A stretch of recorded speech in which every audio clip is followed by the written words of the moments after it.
সারা বিশ্বের শিক্ষার পূর্ণভূমি খ্যাত লন্ডন এখন বাঙালি ছাত্রদের জন্য পরিণত হতে চলেছে ধূসর স্বপ্নে।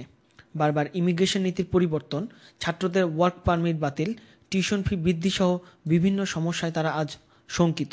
দেশের গভর্নমেন্ট এবং কলেজগুলো, ইউনিভার্সিটিগুলো তাদের সবাই মিলে এমন একটা নীতি তৈরি করুক যাতে আমরা স্টুডেন্টরা যে আশা নিয়ে এই দেশে এসেছি সেটা যেন কালেক্ট করতে পারি, আমাদের ডিগ্রিটা অর্জন করতে পারি। কলেজ এবং ইউনিভার্সিটি কর্তৃপক্ষের কাছে আমাদের অনুরোধ যে আমরা ডিগ্রি নিতে চাই, আমরা পড়াশোনা করতে চাই, আমরা আমাদের নির্দিষ্ট লক্ষ্যে পৌঁছাতে চাই। বর্তমান কোয়ালিশন সরকারের এই নীতিকে সমর্থন না করে বিলেতের পার্লামেন্টে একমাত্র বাঙালিদের প্রতিনিধিত্বকারী এমপি রুশনা আলী চ্যানেল আইকে জানান, Many people in the business world and elsewhere have said that actually it's short-sighted to stop students from coming in such dramatic numbers. Now, we have to be strict about immigration. That's a different debate. But I think it's very important to make sure you have a sensible policy that allows for people who genuinely want to come here to study to do so.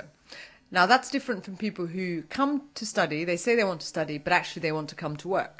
Now, we have a high level of unemployment in this country now, so it's not right for people to abuse the system. এ ব্যাপারে লন্ডনের বাংলাদেশ ছাত্র union উদ্বেগ ও উৎকণ্ঠা প্রকাশ করে একটি সুনির্দিষ্ট নীতিমালা প্রণয়নের অনুরোধ জানান। গত 2 বছর ধরে দেখে যাচ্ছি যে টিয়ার 4 যখন থেকে চালু, প্রতিনিয়তই ইমিগ্রেশন রুলস পরিবর্তন হচ্ছে আর স্টুডেন্টরা সমস্যার সম্মুখীন হচ্ছে।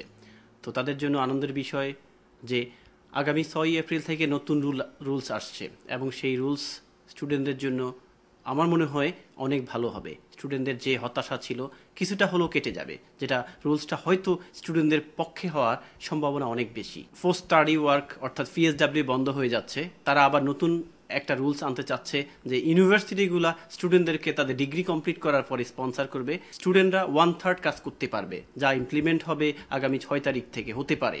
তারপরে হচ্ছে যে তারা বলতে চাচ্ছে যে পিজিডি লেভেল 7 এর স্টুডেন্টরা 6 মাস ক্লাস করবে, 6 মাস ফুল টাইম কাজ করতে পারবে। সো আই বিলিভ এটা স্টুডেন্টদের জন্য অনেক বেশি আশাব্যঞ্জক এবং স্টুডেন্টরা হতাশ না হয়ে আবার তারা উজ্জীবিত হবে, আবার তারা তাদের পড়াশোনায় মনোযোগ দিয়ে এই ইউকে লাইফকে সহজতর করে তুলতে পারবে। লন্ডন মানেই স্বপ্ন আর বিলেত মানেই শিক্ষার স্বর্গরাজ্য। পাশ্চাত্যের উচ্চশিক্ষা লাভের আশায় প্রায় সহস্রাধিক বাঙালি শিক্ষার্থী, যাদের মাঝে হয়তো অনেকে তাদের পরিবারের সর্বস্ব বিক্রি করে এসেছিলেন লন্ডনে, ব্রিটিশ ইমিগ্রেশন নীতিমালা ও বিশ্ববিদ্যালয় ও কলেজ কর্তৃপক্ষের বারবার টিউশন ফি বৃদ্ধির ফলে যাদের স্বপ্ন আজ পরিণত হতে চলেছে মরীচিকায়। সেই সহস্রাধিক শিক্ষার্থী আজ একটাই দাবি, কবে পরিবর্তন হবে ব্রিটিশ ইমিগ্রেশন নীতি, কবেই বা বিশ্ববিদ্যালয় বা কলেজ কর্তৃপক্ষ তাদের সাথে আচরণ করবে ছাত্রসুলভ। লন্ডনের আলতাপালি পার্ক থেকে M A R Murad, channel I.